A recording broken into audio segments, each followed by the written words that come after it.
I would say we all have different levels of influence. We all have the capability to be an influencer. It's just how do you get into the algorithm where Instagram thinks it too. So feel me when I bring it, sing it loud. I'm from the loot and I'm proud. Run a mile for the cause. I'm right. Hi, guys. It's your girl, Nakama, your favorite Jew from the Lou. Welcome back to my podcast. And today I'm so excited to have Nick on. Welcome. Thank you. Thank you so much for having me. So we were trying to figure out how long ago it was. Hmm. I think it was like about a month or Yeah, so. about a month ago. There was this influencer meetup in St. Hmm. Louis. And it's so funny because on my Africa trip that I just came back from recently, one of the ladies, Karen, Mama Karen, shout out to you. She's almost 60. So we were teaching her all about like how to pose for Yeah. pictures really cute and how to take videos and stuff. And she asked me if I was an influencer. And I was like, no, so not. I'm a content creator. Sure. I create content. My dream Yeah. is to be an influencer. Hmm. She's like, well, what's the difference? And I said, well, only one thing in my mind, or maybe two things I should say. Sure. One is the amount of people following you. Are Mm. you someone of influence? Sure. And then two, money. Are there brand deals? Right. I Right? guess so. Like to be an influencer, like I think you could not make money, but still have like thousands of people who, like, if you suggest something, they'll do it. Sure. That's an influencer. The Mm. level of impact to me, that's an influencer. So, like, I think to be a mini influencer, you need to have, like, I think at least 2,500 followers, Okay. in my opinion. Sure. I think that's just what I think. I don't know. Well, I would say we all have different levels of influence, no matter Okay. what we're doing. And really, any content creator to become an influencer is all it's all based around the algorithm of how well does Instagram or Facebook or anywhere think your content is good enough, which is a Yeah. horrible way to say it. But if But Instagram doesn't think it's good fair. enough, they're not going to push it out. Yeah. Um, I think we all have the capability to be an influencer. It's just how do you get into the algorithm where Instagram thinks it too, Yeah. or TikTok or whoever. And Um, it's different with each platform. very much so, Yeah. very much so. Also, side note, Nick is a marketing guru, right? I appreciate that. So let's share a bit about like Yeah, your company sure. since you are the founder. Yeah, yeah. Yeah. So I run RevUp. So I primarily work with small to mid-sized businesses. To the selling points are to generate leads and all of that stuff that a business loves, which we can do and we do. Um, but what I love about it is the social media side of it, getting stuff out there that lots of people can see. Yeah.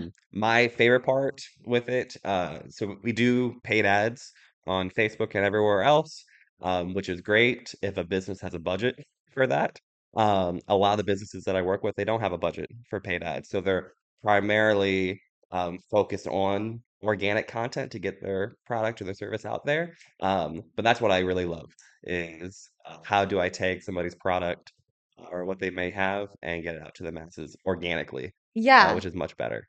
So to combine my two loves, Yeah, which is business slash marketing slash branding, yeah, and then also Kabbalah and the spirituality sure. behind that. So David Guillaume, he's primarily like the Kabbalah teacher who I've learned everything about Kabbalah that I know. I took his Okay. master course, but he's also a business guru Mhm. because he and his wife are the founders of Mary Ruth's Organic Multivitamin, Okay, which okay, is one of the world's leading liquid multivitamins out there right sure. now, right? And so I listened to one of his business courses that was also like a Kabbalah course. So it was like Okay, spirituality combined with business, which was very intriguing. yeah. And one of the things he mentioned was for a long time they were just doing organic type of marketing. Hmm. And then he like met with a kid who was like 20 years old, like a marketing guru. Sure. And he's like, you have to do paid ads. Like Mm, that is going to skyrocket you. And he said, yeah, like, within a week, it just 10x their yeah. business.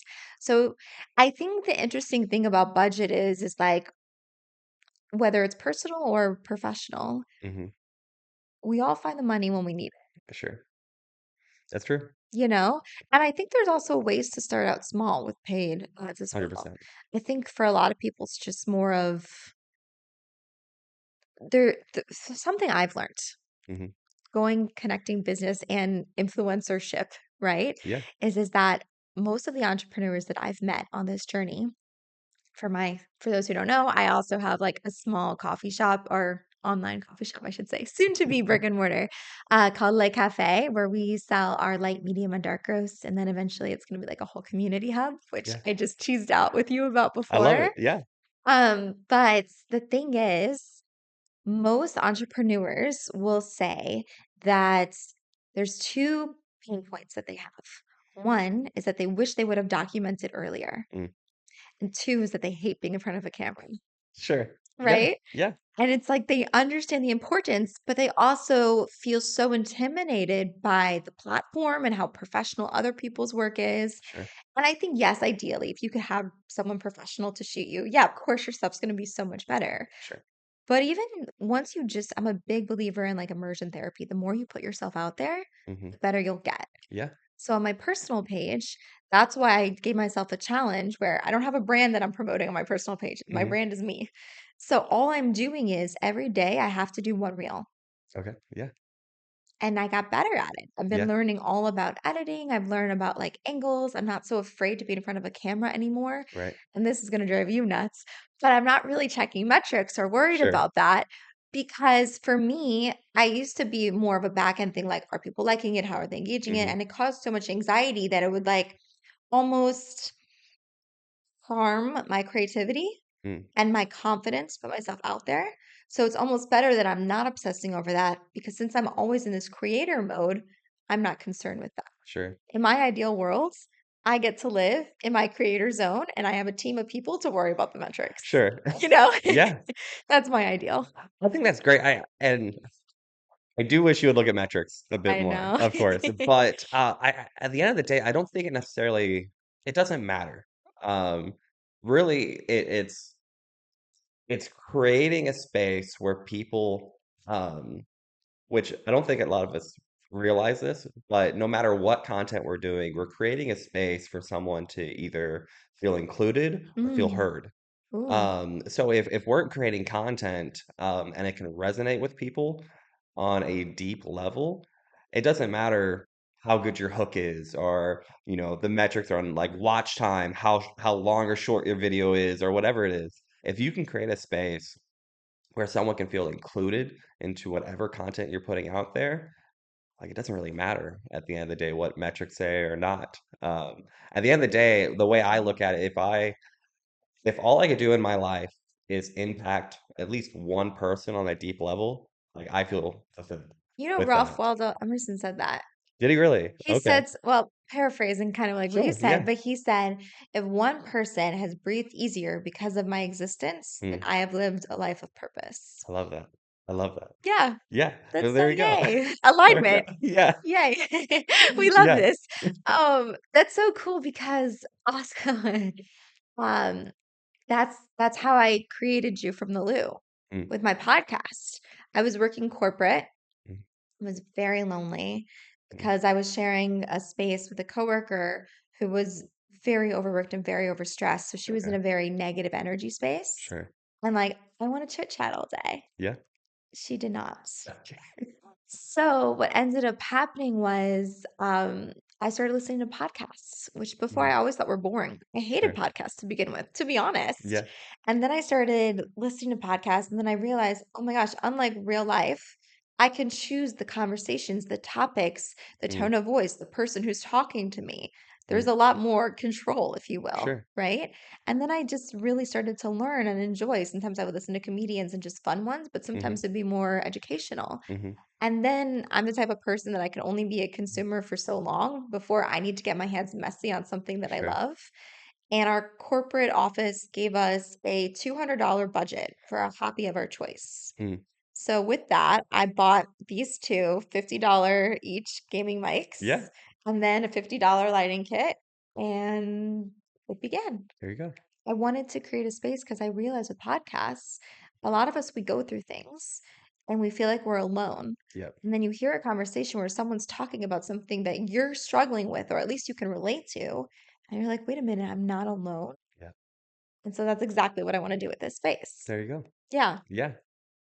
So then going back into metrics, like Okay. if you can set up something like that, Yeah. like how do you get to the masses and all of that? Yeah. Right. Because if you have something of value, but it's not Right. reaching the people, it's not that what you are or what you're providing isn't valuable. It's just how do Sure. you reach people? And Sure. I think whether it's a product or example like this, a podcast. Yeah. So what would you tell people? Just Yeah. basics. Okay, basics. Yeah. Basics. Um For dummies. yeah. Well, let me give you a little bit of my background first with Yeah. a lot of this. So when I first got into um business in general, I was just a website developer. I was homeschooled growing up.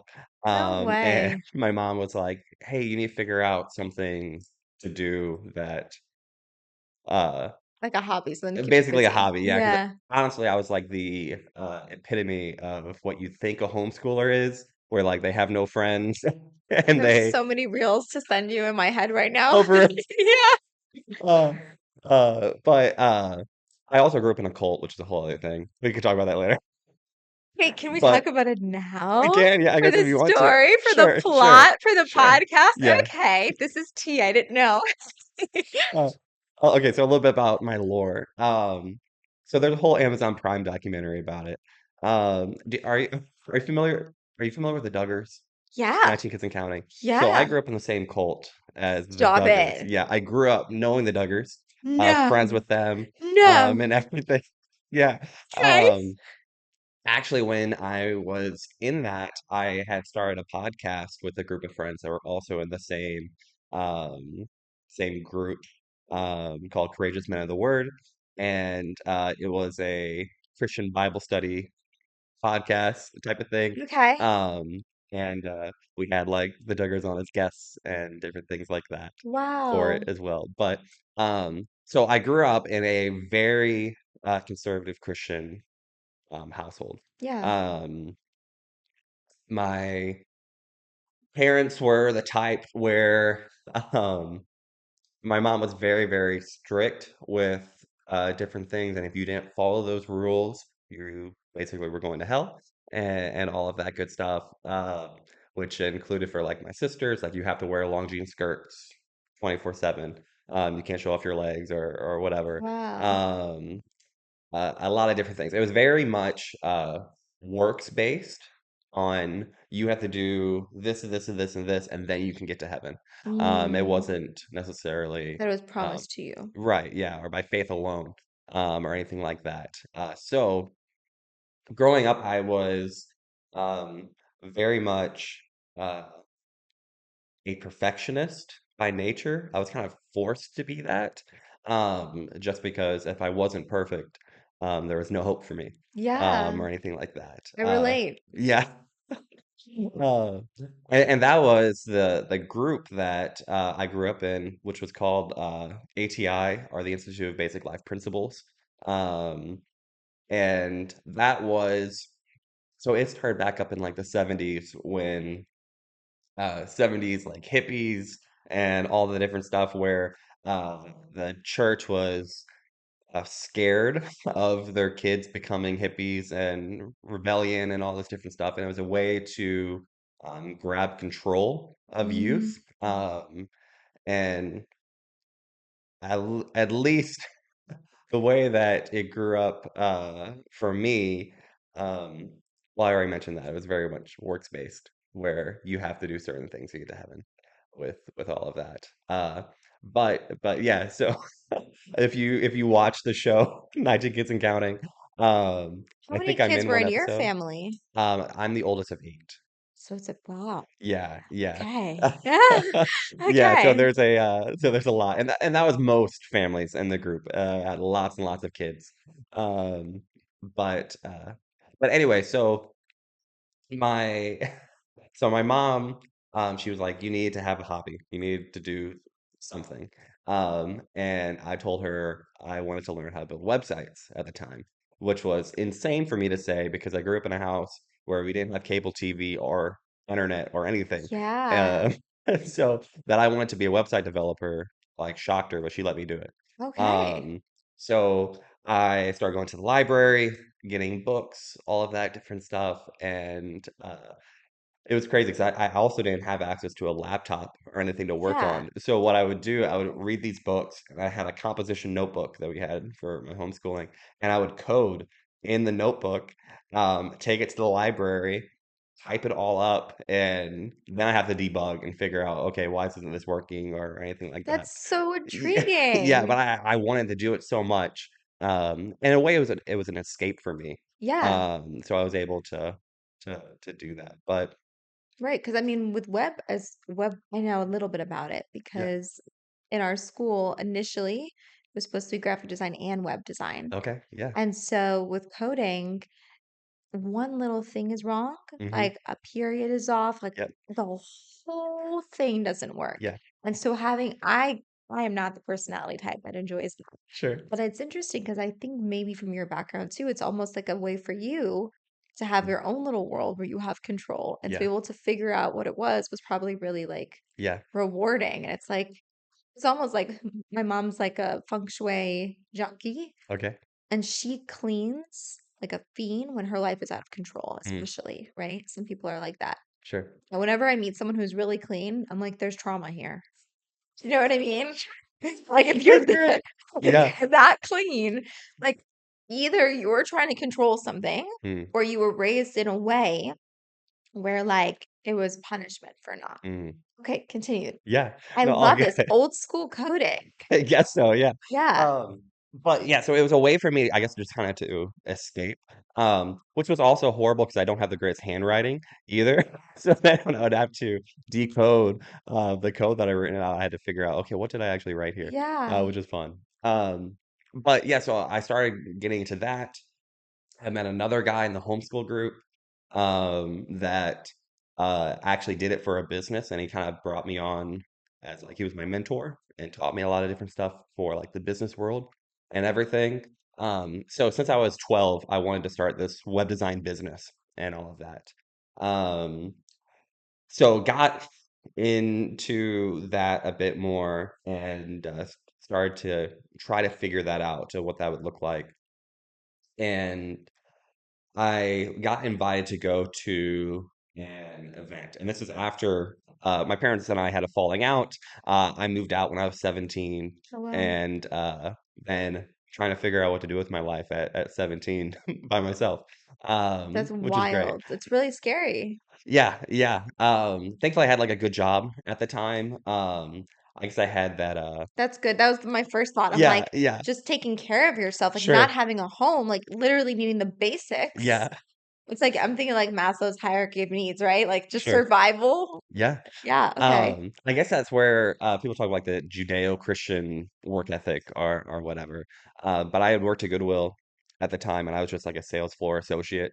And at 17, over the course of 6 months, I worked my way up from sales floor associate to cashier, cashier manager, and then sales floor manager. Wow. So then I was like third to the store manager at the time, which for 17 It's very was impressive. crazy. Yeah. Yeah. Um, but so I had a good job, but I moved out and everything. And one thing with the cult too, my parents took me away from like all of my family. I didn't really had no relationships with anyone.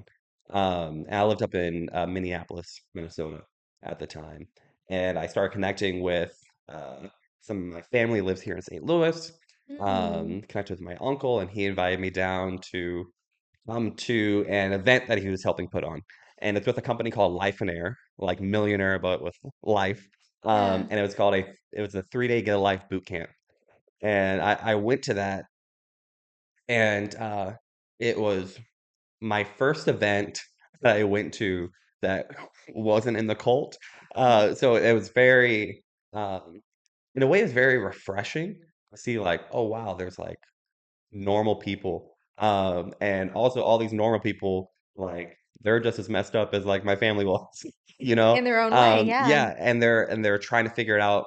And so I went to that event, and the guy there, his name is Sean McCloskey, and he's a pretty big like business life coach type of thing here in St. Louis. So he put on the event and he really, really inspired me, okay, to make this web design business a reality at the time. Wow. Because when I first moved out, I kind of gave up hope on any of that. So after that, I reached out to him. I'm like, hey man, you inspire me to start this business.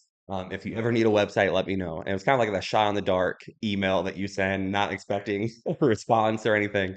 But he emailed me the very next day and he's like, hey, I actually need something. Let's meet. Let's get coffee. So I met with him and ended up making him his website and all the systems and stuff. And it was like my very first like real client with anything. And I was telling him more about like this is my idea for the business, this is what I want to do. And he's like, well, it's not going to work out like you think it is right off the bat. It's going to take some time. Okay. Um, I love that, by yeah, the way. yeah, That's the best advice you can give to any entrepreneur. 100%. Is just be like, love the passion. It's gonna take so much longer, be so much harder than Yeah, you think. Not in a bad way, yeah, but just so you know, like 100% reassessing your expectations. Because I think social media makes us feel that like we'll be a success overnight. for sure. It takes 10 years of work to be a success Yeah, overnight. yeah. And one thing that he was great at, and so he kind of took me under his wing after that.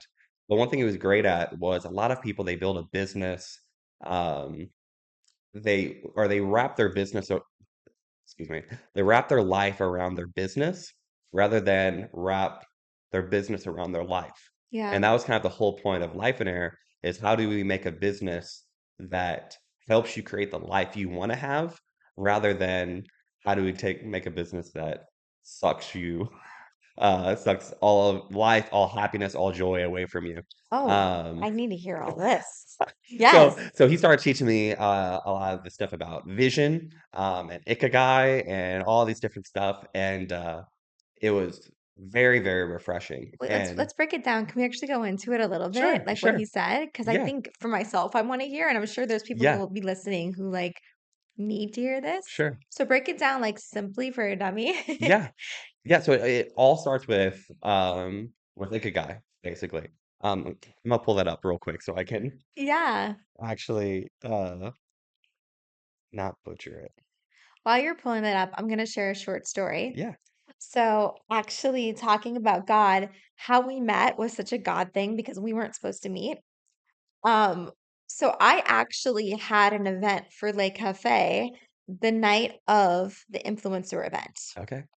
What happened was it was supposed to be at the selfie room, Hmm. and I was collaborating with a bunch of other women-owned businesses. I was Okay. so excited about it. It was gonna be like Roaring 20s themes. Hmm. And you come and you're gonna learn how to pose. Hmm. Because, like I said, entrepreneurs and Yeah. even people in general, like video photography, it's a part of our world now. And Yeah. so many of us, someone whips out a camera and we're like, "Mm," and you feel awkward, right? Hmm. So the point of this workshop was that you would leave with a sit down pose and a like standing pose Okay. where that you can pull out of your pocket that the minute someone pulls out a camera, you're like, I'm ready. This Hmm. is my good side, you know? Sure. And just that confidence. Yeah.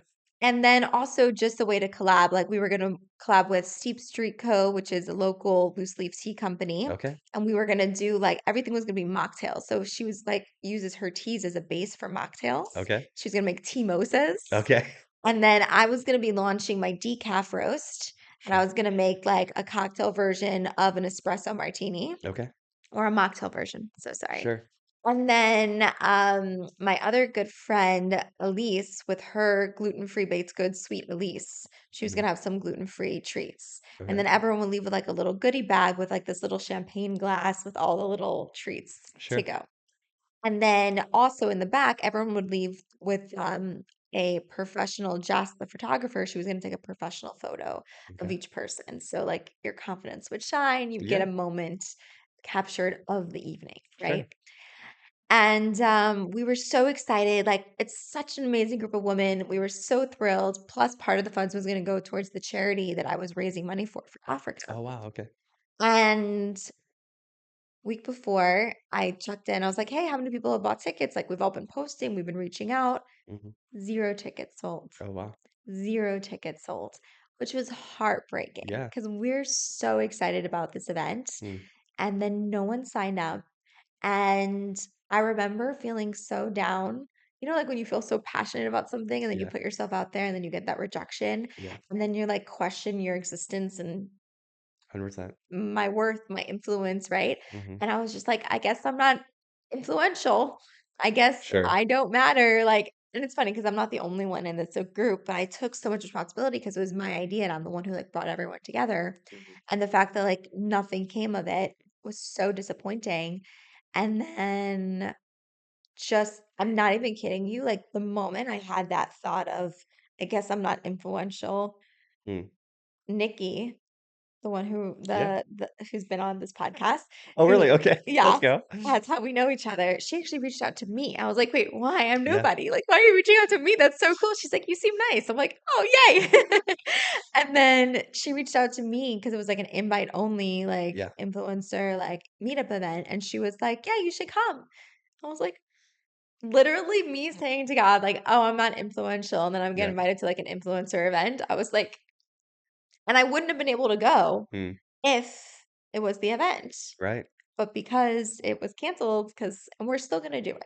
We're just gonna be a little smarter with our marketing and Sure. like figure it out. We've learned from our mistakes. Yeah. We're not giving up. But like it was so cool. Like that was the fastest God had ever responded to me. Wow. But again, if I hadn't gone that night, we wouldn't have met. That's awesome. Wild. That's cool. Yeah. So literally we weren't supposed to meet. Yeah. I'm sorry, but I'm glad we met. Yeah, no, no, no. It's okay. It's okay. I met so many great people that night. I was so great to be there. But like I think this is just where I have like a toolkit with my faith, right? Sure. Where it's like I have it so that when bad things happen, I can reach out. You don't just you can't just have bad things and expect to all of a sudden have faith. You have Yeah. to build that up Yeah. beforehand. So like for me, whenever something apparently like bad happens, Mhm. I'm such a big believer that life is working out for me that I'm like, okay, while on a human level I could feel my feels, Mhm. and that's okay. I believe that it's going to work out for Yeah. me. And then here we are. There we go. So There we go. that's the story. I love it. I know Ikigai. Okay, yeah. So ikigai is basically the idea of how do you find something that is going to be I guess extremely fulfilling. Would that be the Mhm. right way to say it? Yeah, purpose Um, driven, fulfilling. It's yeah. gonna set your soul on fire. Yeah, exactly. Yeah. And it's finding something that you can do that is not only that you love, but something that the world needs, Yes. what you can be paid for, Yes. and what you're good at. Yeah. And if you could find something That is that, hard. yeah, exactly. It took me years to figure it out. Yeah. Yeah. But that's how you can create something in your life and in your vision that you're ultimately going to want to do for the rest of your life. And that wasn't graphic design for me. Yeah. Graphic design is the thing that I'm good at, Hmm. but it's not the thing that sets my soul on fire. There you go. Yeah. And that was scary because I went to school for that. And then I was like, now what am I supposed to do with Right. my life? And like, so basically, you can look it up if there's a chart for it. But if it's something that basically you throw different things into here, if it's just something that the world needs and you can be paid for, it's just a vocation. It's just a Okay. job. Yeah. But if something you can be paid for and you're good at, that's a little bit different than a vocation. It's a profession. Okay. So I have a Like you're more profession in professional graphic design. at it, Yeah. right? But if something that you love and you're good at, that's more of a passion. And something that you love and the world needs, that's more of a mission. But if you could find something Your that's mission, that's all of what it those 4 is. things, yeah, that's your passion, your mission, your professional at it, and your vocation, that's ikigai, Yeah. which is I think it's Japanese for, like, inner peace or something like that, I don't know. Yeah. I'm probably butchering this. I'm not I don't know Japanese. Beats So, me. yeah, um, Okay. So for you, yeah, that was your web design I company. thought that was web design at the Okay. time, Okay. um, because I liked it and the world needed it, I could get paid for it, and I thought I loved it. The thing is with most things, I'm sure you got this with graphic design, I thought I loved it, and then I got into it, and I'm like, "Yeah, nah, this isn't for me as much." And I still do websites, Yeah. because It's a I can't get skill. paid for it, which It's is a nice. skill and it Yeah. pays you the money that you need Yep. sometimes, right? Yep. We all need those in our Yeah. back pocket for sure. Yeah. Um, and that's one thing that Sean was taking me through is like, okay, we can set up your vision of what you want your life to look at. You think it's going to be web design. Let's figure that out. Um, And when we first started going through the process, I still thought it was that. But then I got a few different clients and started learning different things. Because I looked at what I did as an art, and it still is to some extent. But if a business is paying me for it, they're expecting something different. It's not art. It's Yeah. I need a return on my investment. I need most people that are buying websites, they need their main goal is to generate leads. Yeah. And they come to me for a website thinking that I'm going to fulfill that, Oh, good which point. isn't necessarily true. Um, You could only do so much. with just a website. Yeah. Yeah. And a lot of times people they think they put just put a website out there and everyone in the world is somehow magically going to find it. And that's not the case. Like you need to direct people to that website for them to find it. Because there's millions and millions of websites out there. How is yours going to stand out? And so I'm learning this. I'm working with my first few clients. And I got into this really weird niche at the time, which was YouTubers. And so I'm young. I guess at this time I'm 19, and like YouTube is my life. Like I can't eat a meal without finding like the perfect YouTube video to watch Honestly, I'm while I'm still the doing it. same way. I would say for the most part, me Yeah. too. But um, so there was this one YouTuber at the time, which is he's much more popular now. His name was Oompaville, and I used to love watching him because he would do like reaction content. It was like super easy stuff, just kind of watch and whatever. And I joined his Discord server at the time, and he was just hanging out in the voice chat there one night, and I joined, and he's talking to a bunch of his fans and everything, and we start talking, and turned out he was homeschooled as well.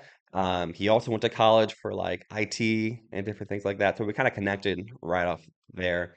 And then he started telling me about this business he was working on, and it was called Sour Boys, which was he still runs it. It's a sour strip candy brand, and his idea was at the time for YouTube, everything YouTubers made money either from three things: ad revenue, brand deals, or for selling merch and all of that. But the problem with merch sales is a lot of the people that watch YouTube are a younger audience. A lot of his audience was a younger audience there. So, uh, these kids will go to their parents like, "Hey, can you buy me a hoodie?" And the hoodie's like 60, $70. And so then the parents end up buying like a fake one off of eBay or something like that, you know? Oh, wow. So he's like, "What is something I can create that's still an influencer brand, but is uh still something at a price point that an average parent, middle class family can buy, Yeah. um, even if it is for like a little bit of a premium, just because it's coming from an influencer." So he started Sour Boys, which was a sour strip candy brand, and it was priced between $5 to $6 per bag, and it was still coming from an influencer, but parents can spend $5 to $6 on their Yeah. kid. And it was the very first idea. Now that market's kind of saturated. But now it's saturated because everybody's kind of picked up on this idea. But he was the very first person to like actually put this in action. Um, so we started talking about it. He was getting the candy made and everything there, and he needed a website. So I built him his website. We launched it, and we sold out in 24 hours with the product. And we did Wow. like 150K in sales just overnight. He did one YouTube video, and it got like 100,000 views. Um, The dream. right, yeah. Yeah. Um, and it worked out great. Um, so then he started connecting me with a bunch of his YouTuber friends, and I started working with them for different like product launches they were doing. And as I'm working with every one of them, they start sharing different things that they do to get traction behind whatever product Oh, they have. amazing. What Um, amazing insight that yeah, gives. yeah. Worked with Mr. Beast there for a little bit as Yeah. well, which he is so smart. Like he knows how the algorithm works on every platform like the back of his hand, which is insane. I told you my Mr. Beast story, right? No, I uh-uh. didn't. So there was one particular video. I haven't really watched Mr. Beast, to be Sure. honest, but I understand his influence and his power, Yeah. right? And how he knows YouTube, right? Hmm. And so like I respect him as like an entrepreneur and a content creator and an influencer. And so like there was one clip that I saw of him that he said that if you want to be a YouTuber, an influencer, whatever, Hmm. you need to create 100 videos Mm. and then maybe you'll be an influencer, Yeah. you know? And I, again, going back to my whole thing of like, I'm a really big believer of like immersion therapy. Yeah. With my podcast, I did the same thing where it's like, there's been so many like hiccups along the Mm. way, especially technically wise, Sure. right? Or like, I don't know, just all these different things because podcasting is hard, Yeah. And I always told myself until I get to 100 episodes, I'm not stopping, no Mm. matter what. And it was because of him. Yeah. Yeah. I love that. I'm gonna keep going, obviously, even after 100. 100%. But like, I'm so glad I saw that video because I think if I wouldn't have, I maybe would have quit earlier. Sure. And the people that I've met, Hmm. some of like the business opportunities that I've gotten, and even just for myself, like I used to sweat through my clothes, Mm. or like my tongue would be so dry at the end of an Right. episode that I couldn't talk, or the fact that now I can kind of wing it, Sure. even with our episode. Yeah. Yeah. It's Yeah. just so fun. 100%. And it's all because of his little video that I saw. I love that. And that's where it takes time. Like that's one thing I learned too, working with all these different YouTubers. It's like all these people, they have been in the game for 4 or 5 years before they saw any traction Yeah, even whatsoever. Lewis House, like he's one of the biggest podcasters out Okay, yeah, there. He said it was 13 years before he made any money. right. Yeah, And he's meeting literally with the biggest names out there on his right. podcast now. Yeah, that's awesome. It's a waiting game. It is. And, Yeah. and the thing that's nice now is when we think about YouTubers or different people like that 7 years ago, they didn't have everything that we have now. Now Yeah. everything is social media. Everything is TikTok. If you get any free time, you're scrolling on TikTok for like 10, 15 minutes, It's so you true, know? at least. Yeah, yeah. Um, and like they didn't have all the tools that we have to go viral per se, that we do Yeah. now. So now we're seeing influencers created and brought up out of nowhere in the matter of months, you know, Mhm. whereas with YouTubers, it took Years. years and years and years. Um, and that's just kind of how uh, TikTok has really changed the game Everything. with all that. Um, I have a friend, his name's Amir, and uh, he's been posting every single day at the exact same time for about 7 months now. And every video was getting maybe 400 views, nothing crazy. Um, But just recently, he finally broke out of the mold. He finally broke into the algorithm with one video that he posted, and it wasn't even anything crazy. It was the exact same content that he's been doing forever at this point. But it got 100,000 views. Wow. Um, and it was just all these little tiny videos, and they had 100,000 views. Um, but all it takes is that one video to go Hmm. viral, and then all of your other content starts boosting. And now every time you post a video, it gets 10,000 views every single time now. Um, What but are your thoughts? I have a yeah, question for you. Going back to my whole energy thing with yeah, Kabbalah. So I'm talking about limiting beliefs. sure. I've had this intriguing thought recently where it's like, I think sometimes we have conflicting desires, Mm, right? So, for example, you create content and everyone says that their desire is to go viral and to sure. become this creator. Well, what if a part of us is actually sabotaging that Mm, desire and doesn't want it because we're like, well, I have privacy anymore. mm, Is any of my videos ever going to be good enough? sure. Am I going to have to create all the time? Hmm. Is it going to be fun anymore? Is it going to become a job? Sure. All these thoughts, right? The expectations behind it. What does success even mean? I'm scared of success, Right. right? I'm so used to surviving. Like our minds don't want us to be happy. Our minds just want us to be comfortable. Sure. And if we're not used to that level of success, that could be a limiting belief that blocks us. Yeah. So I'm like, I would be curious to know, even though it's the same content, same thing that Hmm. he's always been doing, I wonder what his energy was like, his Mm. mentality was when he posted that video. Well, I think one thing that so it was the same style of content, but he changed the way that I think he presented it. Okay. Which I did a call with him afterwards and we kind of looked through all of the stuff he had been posting. And um the the core reason that anybody goes on TikTok or anything like that, some people go to be educated. I would say that's a very, very slim percent. If we're all being honest, the main reason we go on TikTok is to be entertained. Yeah. And he did the exact same style of video that he's always done, but he did it in an entertaining way. Mm. Um, that that is, I think, is the reason that set that video apart. I don't know if it was energy per se. I think it was just the way that he presented it was a bit different, But if I that also makes wonder sense. if even for himself, like Yeah. internally, I know you guys were kind of analyzing a different Sure. Yeah. elements of it. Yeah. But I was looking at the metrics. right. And Yeah. I So like me being a yeah. girly girl and all woo woo. I'm like, Sorry. where was he at spiritually? Like, Right. what was his mentality like? Right. You know? I'm sorry. I guess my brain just doesn't go that way. No, I know it Or something. doesn't. I think, No. and my brain doesn't go your way. Sure. Yeah. There we So go. that's okay. Yeah. Like I think two truths can be at the same time, For sure. right? Like obviously, data wise, he was doing something that made sense for the algorithm. Sure. But at the same time, there must have been some sort of internal shifts within him Hmm. that he was like, maybe he stepped into that mode Yeah. of being that creator, Sure. you know? Yeah. It wasn't a job anymore at that point. Maybe that one day, that one video, he was feeling himself a certain type of way, and he was Hmm. just like, Yeah.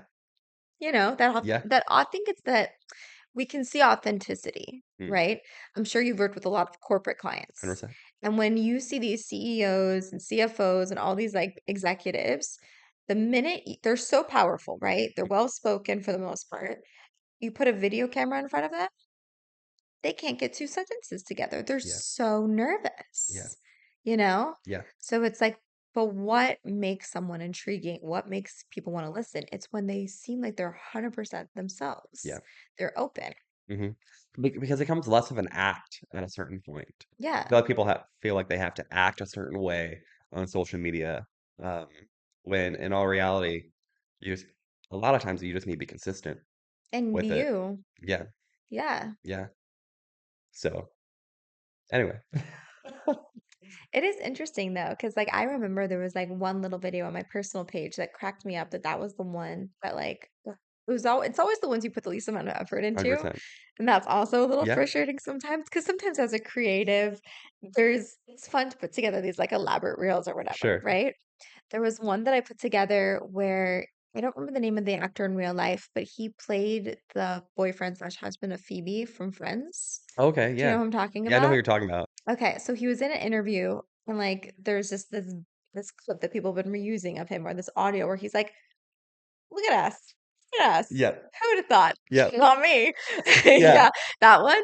So I did that of me walking into the gym. Oh, there you go. And that one got like I don't even remember, but it got so many views and I was just like, Yeah, "Oh my gosh, it's so funny." I mean, I guess yeah. it's relatable and it was Yeah, I was gonna short. say, it's relatable, it's Yeah. entertaining. If we're going to metrics, it's a shorter.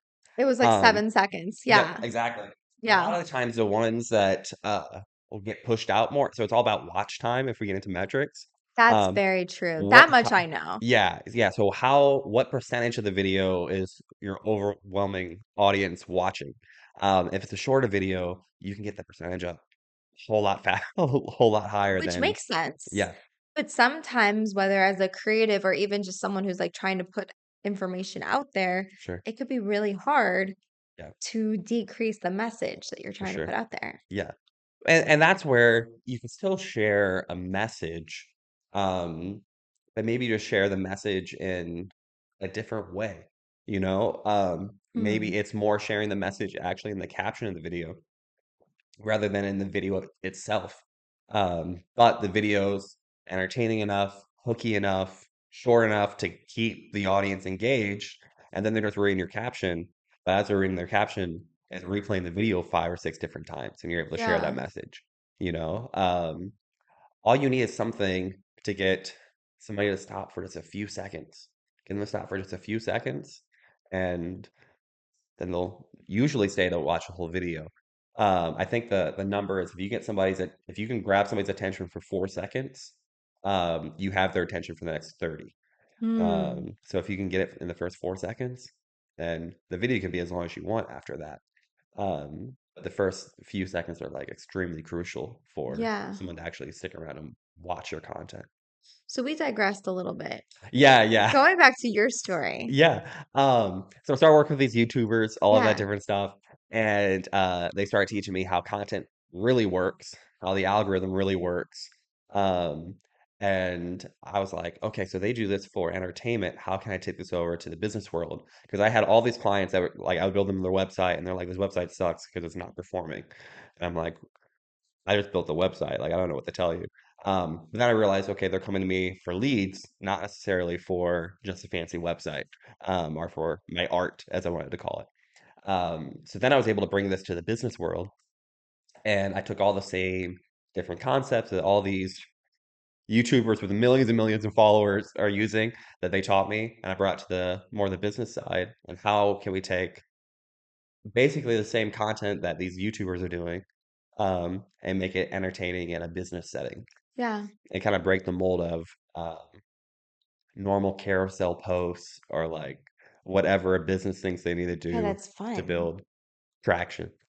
Uh, 'Cause there is two sides of it with a business where it's one want to be consistent, but at the same time you want to be consistent so that you're active, but at the same time, it doesn't really matter if you're posting every single day if it's crappy content, to be honest. Like nobody's going to engage with it. There's no reason for people to share it, to send it to their friends, unless it's like a crazy sale that you're doing.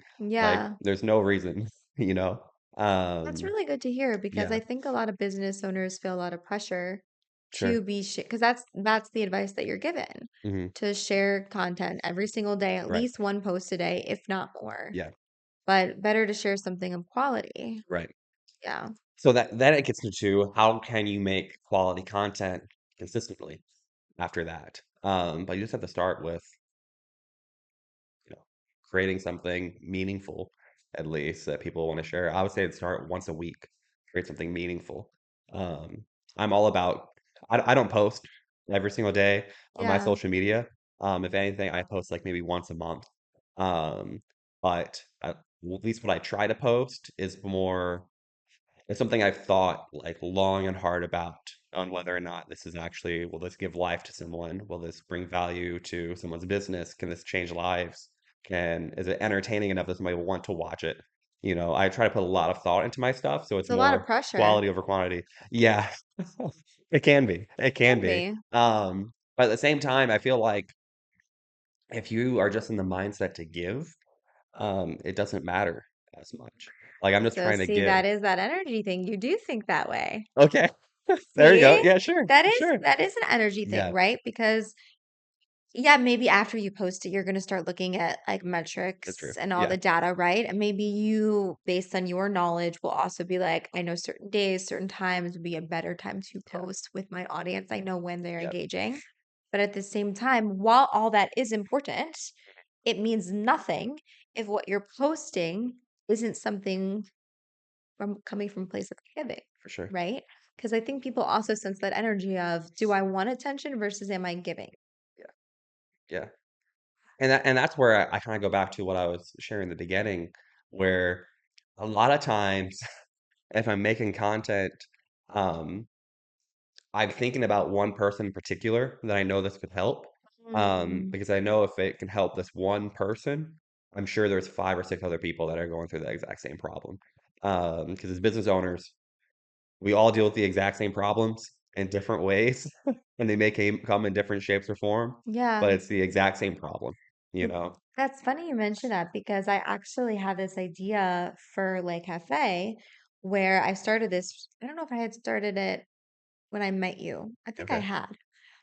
It's this little series that I'm gonna resurface now that I'm back Sure. from Africa. Everything needs to start. Everything was like, they say like BC and AC. Sure. So for me, it was like before Africa and after Africa. There you go. Like it Yeah. was just such a big trip that I'm Yeah. like, okay, I need to get back into the rhythm of life.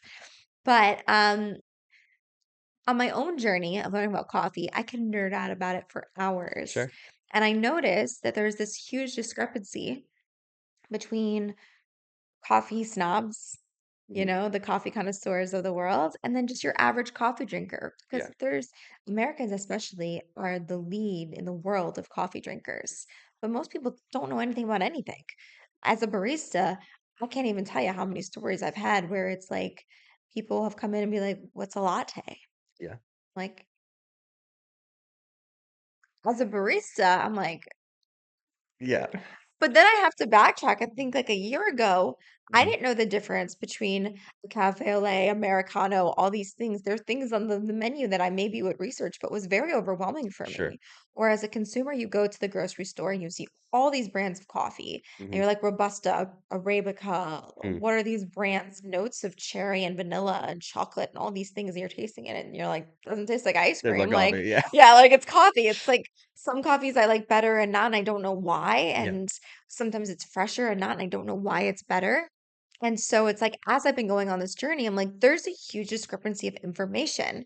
Mm. And so I wanted to break it down for dummies. Sure. And so the series, I'm calling it Behind the Bean. Okay. So as I'm learning about coffee, I want to teach people about Mm. coffee. Like, how do you like your coffee, for example? I like cold brew. You like cold brew? Yeah. Okay, so fun fact about cold brew Mm. is that cold brew is actually perfect for anyone who has old coffee. Okay. Because here's the thing, at the grocery store, according to the FDA, you can sell coffee up to a year after it's been roasted, Okay. but it's best within 30 days of being roasted. Okay. So anything longer than that, if it's a quality coffee bean, Arabica is more quality, Robusta is cheaper. Okay. Robusta is grown towards the ground. It's easier for them to grow, so that's why it's cheaper. Okay. There's more of it. Arabica is a little bit more less of able to get, so Okay. that's why it's more money.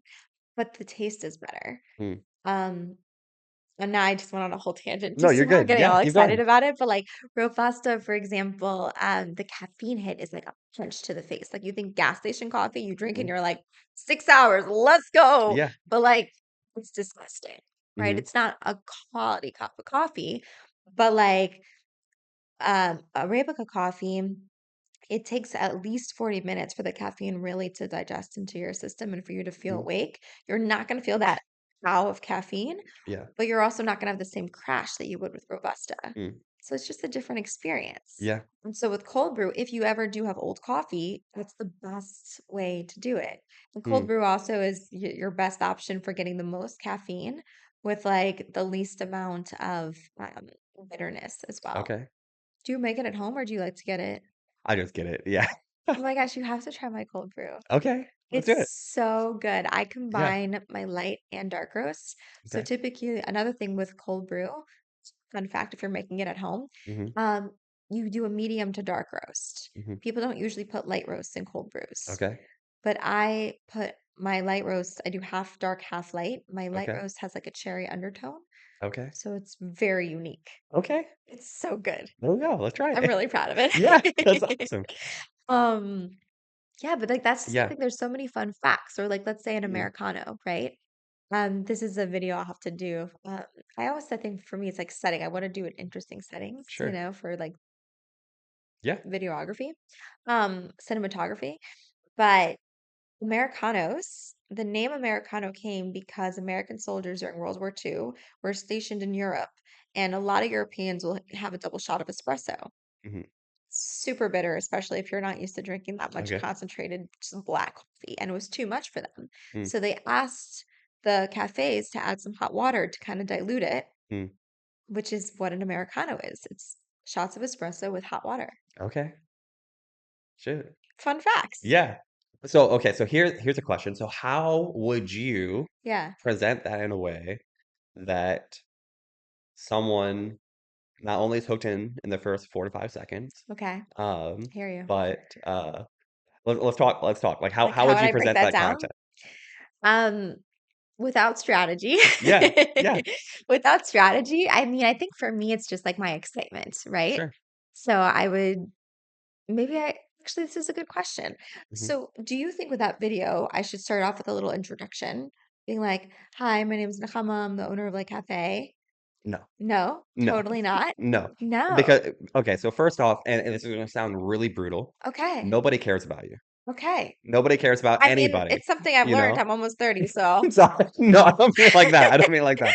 Um, No, no, but you're yeah, actually right though. yeah. God, thank you. Okay. Because nobody cares Who I about who am. you are, They what could do what that you research do, later if any of they're that. intrigued by me. Exactly, exactly. Yes, love They it. wanna know how can you entertain them in that one moment, you Okay. know? So how would you open it up in a way that's entertaining, that's intriguing, that's trying to get them to watch the full video, so like a hook to the end a little bit? Maybe I would start off with a question Mhm, and be like, have you ever wondered, maybe if I was feeling a little sassy that mhm. day, I'd probably be like, have you ever wondered like what the fuck an Americano is? Yeah, And like why is it called this and what's the history? mhm. And here's what you're ordering when you go to the coffee shop. Sure. I think that would work. I would change it a little bit to Yeah. where, um, instead of "Have you ever wondered?" just say the question right there. Like, Like what the um fuck is an Americano? exactly. Yeah. I think that's a great hook. And Yeah. that can even be a thing where if you do it in the right way, it can become a viral sound on TikTok as well.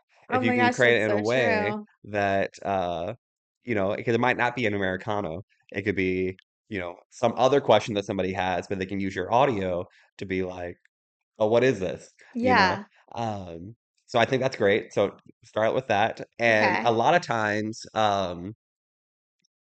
okay, so I have a term that I use a lot of times when I'm creating content, and this might seem a little weird, and you can edit this out if you don't want it. So I call it zest maxing. Okay. Um, so a lot of times when I'm recording a video, I may come off the slightest hint of gay, if that might sound bad. But because traditionally, gay people have more emotion when they talk. They're Yeah. more expressive when they talk, and that works really, really well on social media. So Mm. I try to bring as much emotion and expression, and it can even come off like a Yeah. little flirtatious Okay. with some of it. So if I'm looking at your video, right, and you're saying that, like add like a little bit of emotion to it.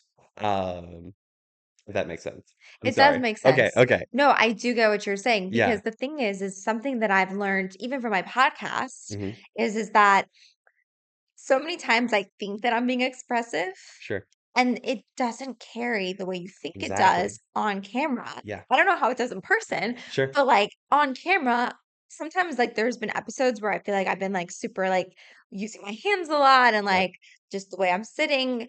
And I think I'm being like too much. And I look back and I'm like, no, that actually like reads really Yeah. well. Yeah. I understand what you're Yeah. saying.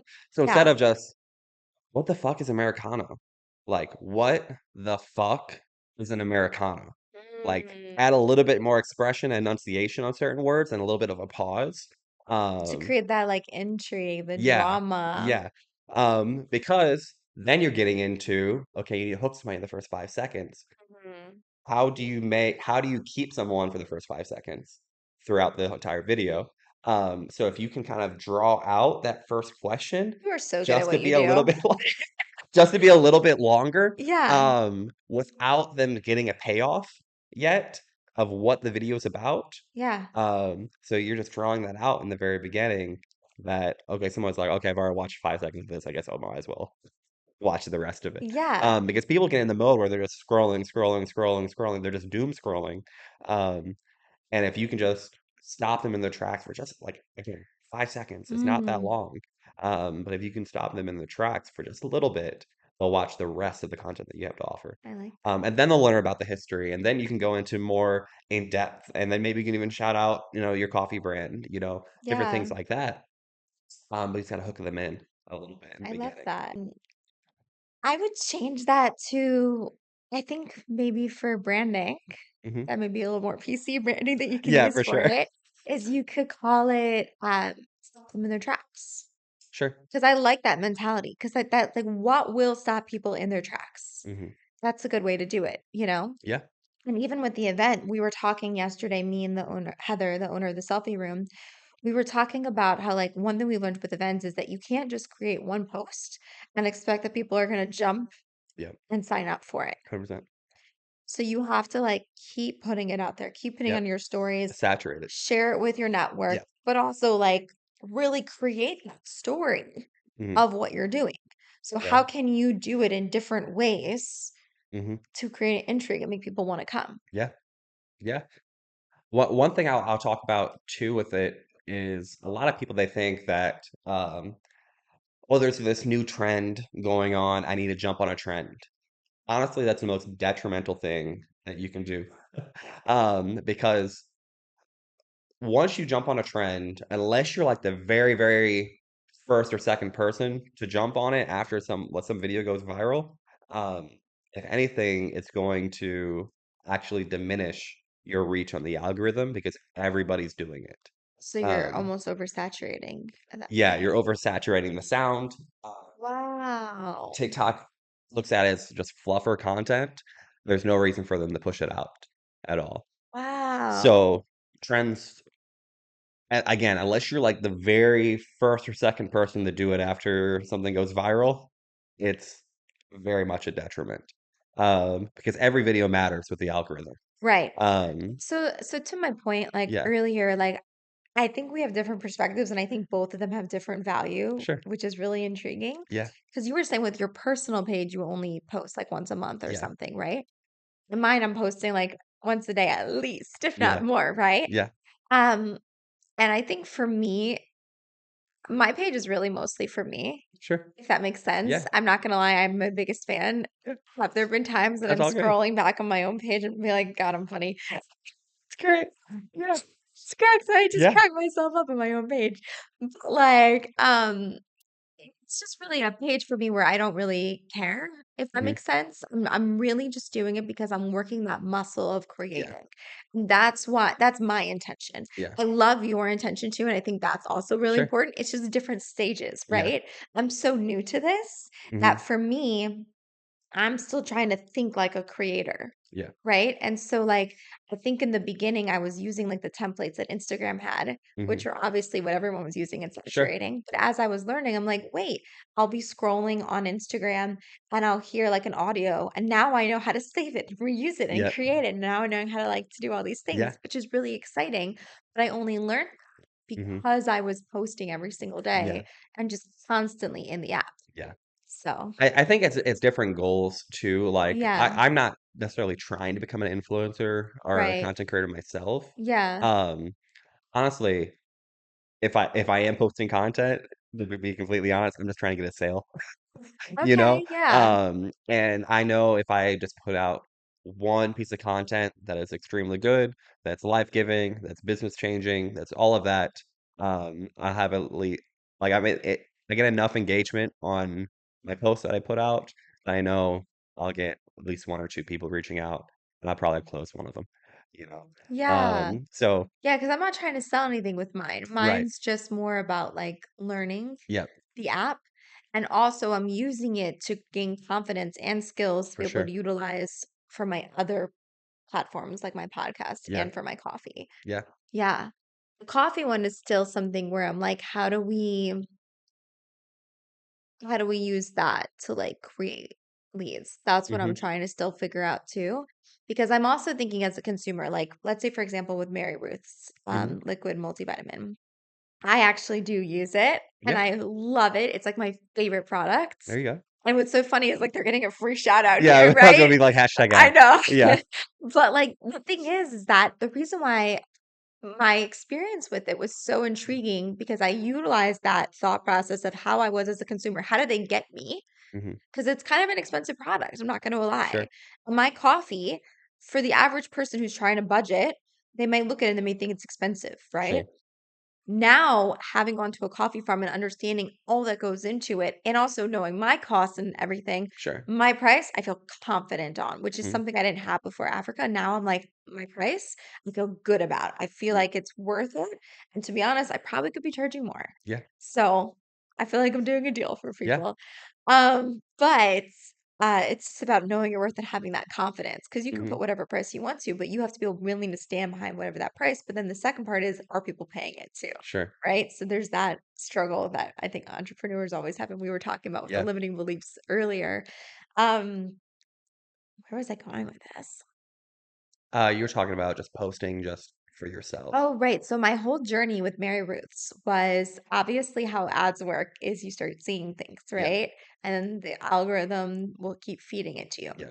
So I saw Mary Ruth's and I knew vaguely that David, who I'm a big fan of, this was his product. So already I'm feeling warmer towards it Sure. because like, you like someone, they created this, you're like, oh, I want to support, right? Yeah. And like, who doesn't want stronger, healthier hair? And like, Sure. I also could really much relate to the fact that I was taking a lot of vitamins for a while. And I was like, wait a minute, I'm in my 20s and I feel like I'm an 80-year-old with the amount of vitamins that I'm Yeah. taking. And one morning I choked.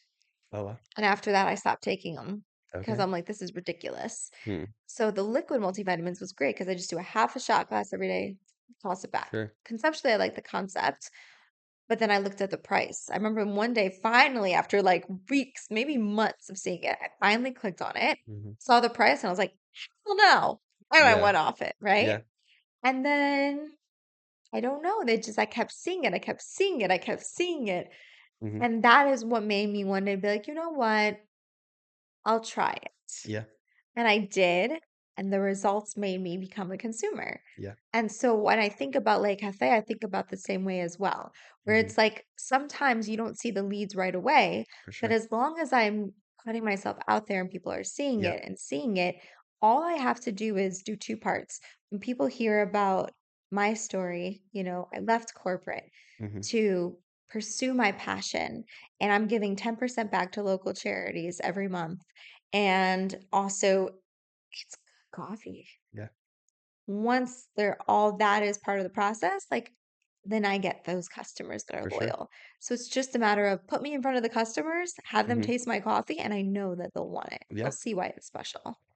Well, so here's another facet that you could add on to it is once you get someone to be like a consumer of your brand, Yeah. I personally believe that again, I think we talked about at the beginning that all of us have influence to some extent, Yeah. whether we're influencers or content creators or not. Um, so how do you take just a normal consumer of your brand and make them become an affiliate or an influencer of your brand? How do you empower a consumer to want to share and give back and give shout outs Like I'm doing right and now, all of that? totally for free. Yeah, Yeah. yeah. And that's where I think a lot of brands they forget about is that once you have so many orders come in, you have all these people's email addresses. Like, you Yeah. can be sending stuff out to them, and again, you want to be saturating them with content once they are part of your herd or your tribe or whatever you wanna call it. And then how do you get those people to expand your mission, expand, your reach themselves? Right. And you but Um you have to be careful, right? Sure. Because at the same time, like let's say for example, the organization who did the trip for Kilimanjaro, Mhm. they do it's an organization that gives towards children and young adults with special needs. Okay. But the way that their email campaigns are, it's very pushy. Sure. And like that's a problem Mhm. that you have to be careful of too, because 100%. you can turn people away. Yeah. So, But I think it comes back down to, kind of the ikigai thing a bit. Not only how do we do something that we love, that we're passionate about, that's mission focused, that we love doing, that we can get paid for. Um, how can we spread ikigai to um, our customers, our clients, or whoever that is, so that hmm. not only that do they love not only what they're receiving in return, but how can they get behind the mission that you're supporting? How can they get behind, um, I mean, how can they get paid too, you know? Um, so like that's one thing I would say with you with the coffee brand, why not try doing like an affiliate campaign thing where people they get their own affiliate links. You could do that in Shopify like very easily, Yeah. and then people get their own affiliate code, whatever that is, maybe they make a little bit of money, but if they're bought in into your mission and you like giving back 10% and all of that, like why not? You know? I would say they're more than likely to share that with their friends and family. All So of you, like, that. let's say for example, like if they like for every bag they sell, they would get like a certain percentage of the sales or something, Yeah, or yeah, they would get, I don't know, they can get a coupon. They can get, there's multiple different ways you can set it up. But people like to get behind brands. yeah, They love getting behind brands. So just giving them an outlet to be able to do that, like, shoot, especially like a locally owned, woman-owned business. Like, there's so many different things there that people just want to get behind, that people would love to yeah. just share Well, that out. and the best part is I think a lot of times when you're in the early stages of entrepreneurship, Hmm. people like to support that, Yeah, especially because a lot of people would never do it for themselves. sure. Not even out of fear, since they just have no interest. Sure. But they're like, that's amazing, Yeah. you know? Yeah. I don't know. Something to think about. Yeah, lots of great ideas. Yeah. Can I ask you a personal question? Sure. Are you still religious? I am. You Yes. are. Yeah. Okay. Yeah. Um, so I have a life verse tattooed on me. So this is John 3:17. Okay. And I feel like a lot of the world they focus on John 3:16, which Mm-hmm. is for God so loved the world that he gave his only begotten son, that whoever believes in him may have everlasting life. And that's like if you're a Christian, you know that verse. Like that's like the verse. But this is John 3:17, which is the verse after it, which is for I came not into the world to condemn the world, that the world may through me have life.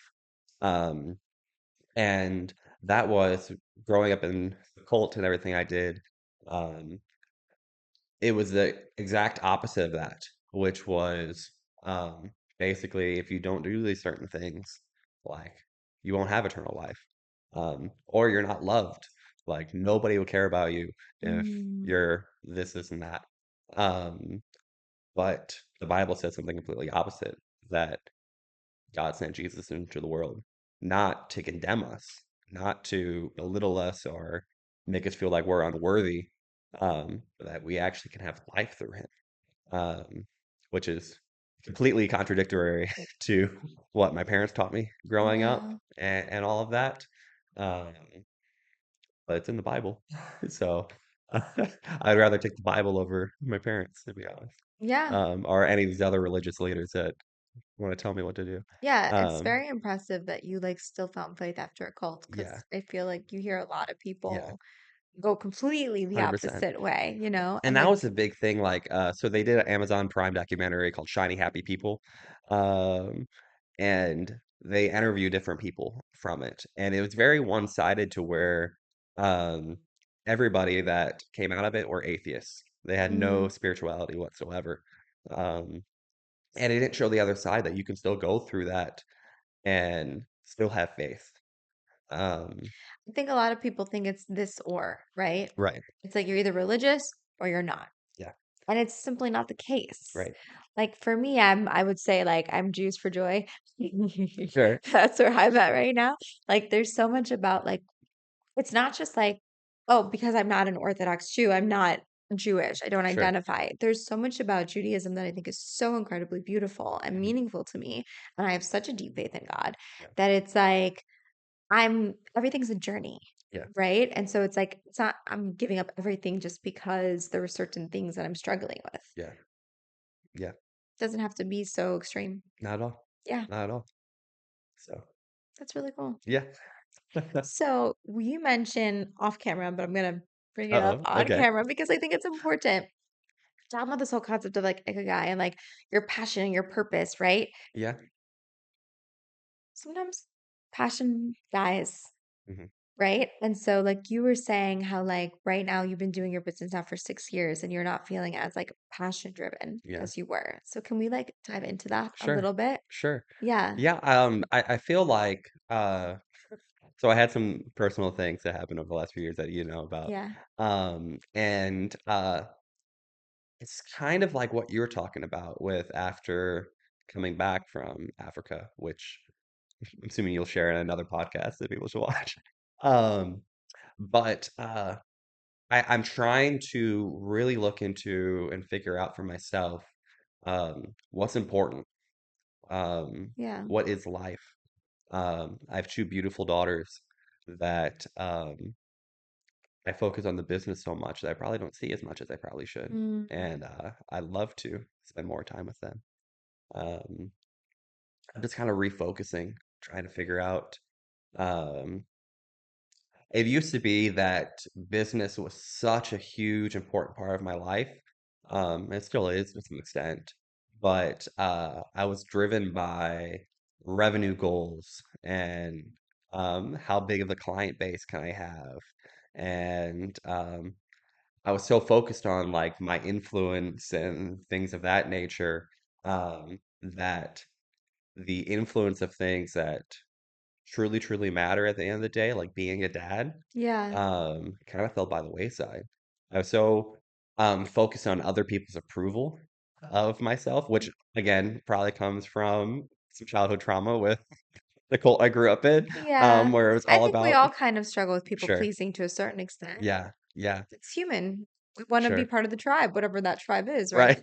right, right. Yeah. Um, but so focused on people pleasing and appealing to other people, and what they wanted for me, rather than like, what do I really want? What what is God calling me to do, in my own life? Things of that nature. So yeah, I'm kind of in the process of trying to figure that out at the moment. Yeah. Uh, You know what's interesting is you're not the first person. I feel like I'm in a very intriguing spot as a young entrepreneur sure. because I'm a little baby entrepreneur. I haven't even Yeah. been doing this a year yet. Um, I've been meeting a lot of entrepreneurs who are kind of at this point where they hit those goals. Not that there isn't more monetary goals or success goals to hit, but they kind of hit Yeah. a goal that they've wanted to reach or multiple ones. And they're kind of doing that reframe where they're like, Yeah. what really matters to me now? And oh my God, what actor was it? He's so funny where he's like a Canadian actor and he says, I wish that everyone could like reach all their dreams and goals of like success just to realize that it's not what they want, Wow. Yeah. you know? Yeah. And then like, well, thank God you have your daughters to give you that like Yeah. reframe. Like you have already built into your life meaning. Yeah. Some people wake up and they're like, well, what my life means nothing. I have nothing. Right. So Yeah. at least you already have something. Yeah. So that alone is like a blessing. But like, it makes me pause right now in my journey to be like, I believe, and this was part of like my whole thing of like shifting towards, the cafe versus being a graphic Sure. designer, that money is meant for you, it will come. And I Mm, don't believe in job security. I believe in God security. And I mm, believe that everything that is meant for you will come. And I believe that a lot of people don't agree with me to this extent, but I'm like, the more faith you have, I think the less you have to work. mm. Yeah. And I think the less faith you have, the more you have to work Yeah. because I think people have bred a shame. Mm, So it's like they feel guilt for getting all the desires of their heart.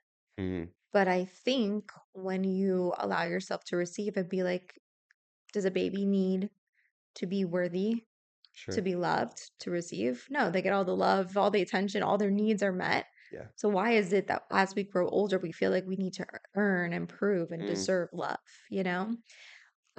We're always working and growing and being better. And I think we do need to have purpose and drive and have a reason to wake up in the morning, sure. But it's like there's a difference. Like Gary Vee, I just posted on my story today. He was like, 8 billion people need to like reframe. Yeah. And instead of wanting to be successful, it's about, did I wake up in a good mood today? Sure. Because my mechanic, I just told you, my car was thank God it's okay, thank God. But my car, he's a very successful mechanic. Like Mm, he's built an empire, mm. right? And he said he has gotten rid of in the past like few years 75% of all of his like material stuff, Wow. moved to a smaller home, all these things because he's like the headache that he had for Hmm. having all those things, and he feels so much more peace now. Yeah. It's like here I am hustling trying to get all those things that he's Yeah. like giving away, right? And it's intriguing. Hmm. Maybe it's like we need money. We need to be business minded. Like one of my previous guests, Will, who actually owns the building that I want to have my shop at. And he said, but what if the money doesn't come? Yeah. Does that matter? Hmm. You know? And like I said, coming back from Africa, like seeing what really matters. I don't know. Yeah, I'm very overstimulated by America right now. I'm sure. I'm really I'm overwhelmed. sure. And like the other thing was coming back was I was in my people pleasing mode where I was saying yes to everybody Yeah. beforehand. And like I even just had a friend who messaged me. She was like, I would love to hear about your trip. And I was like, I'm gonna be recording a podcast episode Mhm. and I'm really just prioritizing coffee and podcasting right now. Mm. Yeah. I've been saying yes to too many people and I'm trying to just like give myself some breathing room in my Yeah. day Yeah. just to be. Hmm. And that's where I kind of feel like I'm 28. I've hit so many different goals. I'm driving my dream truck. It's a nice truck. Thank you. Thank you. Um, like I've hit all these different things, and I don't want to say it was meaningless, but Maybe it's like what I said when I went to the summit. what was that? Remember I told you when I went, Yeah, it was I beautiful. climb Mount Yeah. Kilimanjaro. This is a little peek. I climb Mount Kilimanjaro and like this whole time, all because it took 6 days to climb all the way up. I'm going Hmm. through 5 different climate zones and it's beautiful. But it's like every time I rested, I felt good. Every time I hiked, I thought I was gonna die. Um, Yeah. I finally got to the top and I was just like, that's it. Mm. Not that it wasn't beautiful, not that it wasn't meaningful. It's just I think it's more of not that the view and the journey was that's it. It's just that there's so much build up Yeah. in your head. And then when you finally get it, maybe you expected to feel more. Maybe you Yeah. thought you would be, I don't know. Maybe Yeah. that's something similar to what you're saying. Yeah. No, 100%. Yeah. Yeah. I just need I figure out what I want to be when I grow up. Still, you know? I feel like I've been saying that for years. But I think for me, it's kind of shifted where, like, when I was younger, I was very intense and very mature. yeah. And, like, now I feel like I'm aging backwards Mm. in the sense where play is more important to me. Yeah. And I just want it to have more of like a playful Yeah. existence, you know? Yeah. Like the goal, this is gonna sound terrible, but hear me out. The goal is to die young, as old as possible, Sure. 100%. you know? Yeah. Yeah. Because like going back to even what you were saying before, like when you said, oh, like not to be brutal, but you don't matter. Yeah. That has been a truth that I've learned in my like Mm. late 20s, and I love it. Yeah. It's the best thing If ever. you really get into it, it's like actually really freeing, It's the you know? best thing Yeah. ever. I saw this TikTok of this guy who's in the airport and he's like videoing himself. He's like, this is just your daily reminder that no one gives a fuck about you. And Sure. none of these people are going to remember me that Yeah. I'm yelling at to my phone in the middle of an airport. Yeah. And I was like, it's so true. Yeah. So anytime I started documenting, like, that's another reason why I started doing it every day, by the way. Hmm. I do it from the vision also of I'm trying to document my life. Mm. Because I think I used to be one of those people that I was the opposite extreme, that I hated the pictures. I wanted to be in the moment. Sure. But like friends, memories, occasions, it shifts. Mm. Sometimes slowly, sometimes really fast. Hmm. And you think you'll have it forever, but you don't. Sure. So having those pictures is actually really meaningful. Yeah. Yeah. Mm. I love it. I love it. We could talk for hours, Yeah. honestly, but like I feel like everyone needs to process what we've said so We talked a far. lot. Yeah. I kind of already thought of the title for this episode because you know Okay. how it's all friends themed to do like the one where, the one with. Yeah. So I was thinking yours will be the one where we learn how to influence. Oh, okay. I love it. I Because I love feel it. like we talked about that. That's like Yeah, been very the much so. overall theme. Very much so. Yeah, and it Yeah. fits since we met at an influencer event. Yeah. So, Let's do it. There you go. okay, I love it. Perfect. So I am gonna end with two questions for you. Okay. Okay. So we just had this whole existential talk about I what we know, right? It's kind of learned. depressing there. Really. No, no, it was good. It was good. I don't think it's depressing. Like I Oh, think yeah, it's yeah. like it's Yeah. just more of like it's super vulnerable, Sure. right? Um, so my question is though, now this is like I want you to get rid of any limiting beliefs. Yeah. Okay? Don't be practical. Get rid of all your little metric, logical mind for Okay. a moment. Okay. Okay? I want you to tap into your inner child. Sure. Think about your daughters. Hmm. Okay? How like for them. 10 years from now, all goes well. You're living your dream life. Mhm. What does that look like for you? Mm. Mm. Like we're sitting here 10 Yeah. years from now. I'm like, sup, man? What changed? Yeah. What Yeah. changed? What's been Oh, going man. on? What does your day look like? Hmm. Well, I would say the biggest thing was that I was present, um, in every moment, in every moment. Um, that I was present for my daughters, for my wife, that um, that people remember me that as like I was like the biggest lover that there is. I could just love on people. Um, that I was giving, caring. I hope I have so much free time. I love that. No, I think that's so real and raw. And like, I also like I think I told you this, but this is a huge Kabbalah thing where it's like the fulfillment comes before the desire. Mhm, So you would never have a desire for something if it wasn't meant for it to be a fulfillment for you. mm, So if you have that desire to be so present for your wife, for your kids, for everyone you meet, to be that loving, mhm. and that's been my experience. This is our second time meeting, but like you are such a loving person. Appreciate it. And like you do give so much. You gave me so much free value, even just like Gotcha. with this Thank you. little like podcast.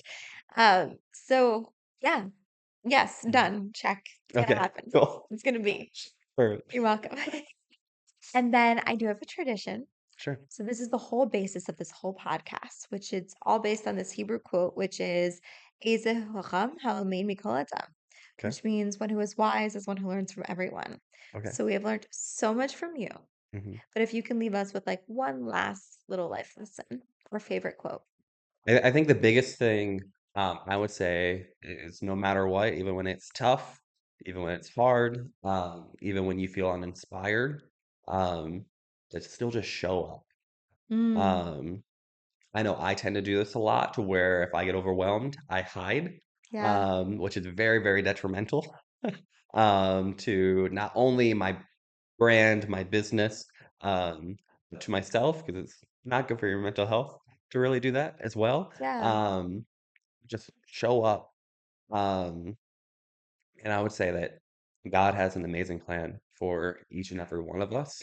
Um, we just need to be able and willing to step into that when the door opens. Um, and you won't be able to do that unless you show up each and every time It's something's true. presented to you.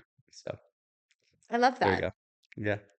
Yay. Thank you. Well, this has been so great. So how can my audience support you? Yeah. Um, well, you can find me on Instagram, Nick.Demas. Hmm. Um, for my business, Rev Up, it's Rev Up Funnels on Instagram as well. Yeah. Um, and yeah, yeah, if you want to schedule a call with me, if you have any questions for me, you can go to revupfunnels.com/connect and you can schedule a call with me. And I do free calls, free strategy calls with anyone. Wow. So you schedule half an hour and we could talk about your business, whatever you're working on, and go from there. So I highly recommend. In case you haven't seen, I mean, obviously, if you're still watching to this point, you've heard me have all these strategy meetings as well. yeah, I think working with you, anyone would be so successful. thank you. So, Thank you. yeah, we're going to link all the things in the bio. There we go. This is going to be great. Perfect. Amazing. Thank you. Thank you. Well, guys, this has been another amazing episode. Thank you so much for listening or watching. And if you're not currently watching, the video can be found on Spotify or YouTube. And again, my ask is that if this was inspiring for you, if you can please share this with a friend. I hope you guys have a great week. Let's get it. Let's go.